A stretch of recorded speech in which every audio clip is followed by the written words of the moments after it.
For many people, the memories from last hurricane season are still fresh. Some people who live in North Carolina say they're anxious after experiencing the flooding from Tropical Storm Fred last year. The rain it brought triggered major flooding across the Pigeon River in Haywood County, and people only had a very short time to get out of the way. We started hearing reports up the river. Where Canton is located, we're at the end of the river, but at our headwaters up in the Crusoe community. We started receiving reports and phone calls and social media, and about 5 o'clock that day we had about an hour to prepare what would turn out to be a storm of nightmarish proportions. Tonight at 11, Chief Meteorologist Christy Henderson takes us to Haywood County as residents continue rebuilding and planning ahead for future storms.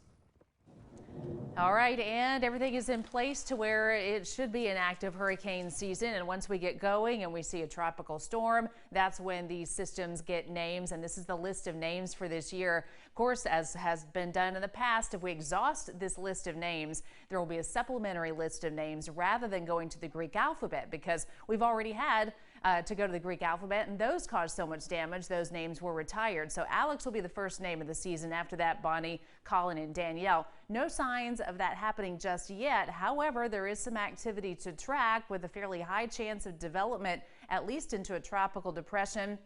We have a big area of low pressure that right now is not too organized, but you can kind of see the clouds and the rain associated with that in the northern portion of the Caribbean Sea. That's expected to make its way northeastward, and it has a high chance of developing into a tropical depression by the end of the week or the weekend. Whether or not it develops, though, is a high chance it's going to bring a good amount of rain to central and south Florida, but all of that should stay down to our south. For today, we've had a couple of pop-up showers and storms in the mountains. Most other folks have stayed dry.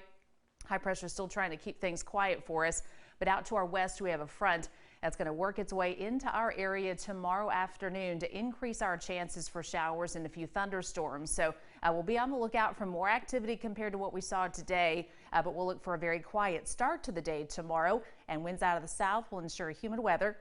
Hot temperatures are on the way, and by early afternoon, the mountains in North Carolina should start to see some showers developing and moving through, with an increase in activity over parts of the upstate by early evening. And then things quiet down Thursday night into early Friday, but we could see some redevelopment of a few storms getting into Friday afternoon before things quiet down for the weekend. Temperatures out there tonight still quite warm, especially across the upstate, where we topped out at 93 today at GSP. Right now it's 90 in Spartanburg and Gaffney, 91 in Greenville. We're at 80 right now in Asheville. Overnight lows will be in the 60s. So again, very warm, very humid out there. That'll set that stage for that better chance of storms tomorrow afternoon. Still up to 92 though for the high. 67 for tomorrow night, mid-80s on Friday with a chance of a few pop-up showers or storms coming back. The weekend, though, looking dry and also a little milder with highs stopping in the mid-80s. Better rain chances into early next week once again. Mountain forecast also calling for a better chance of a few showers and storms out there for tomorrow. And right now, looks like Friday in most areas in the mountains should be pretty quiet, in the weekend overall not looking too bad. Amy, highs near 80 and maybe less humidity around too.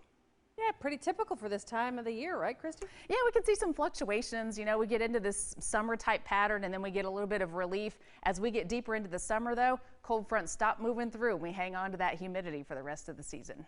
All right, thanks, Christy. We'll see you later.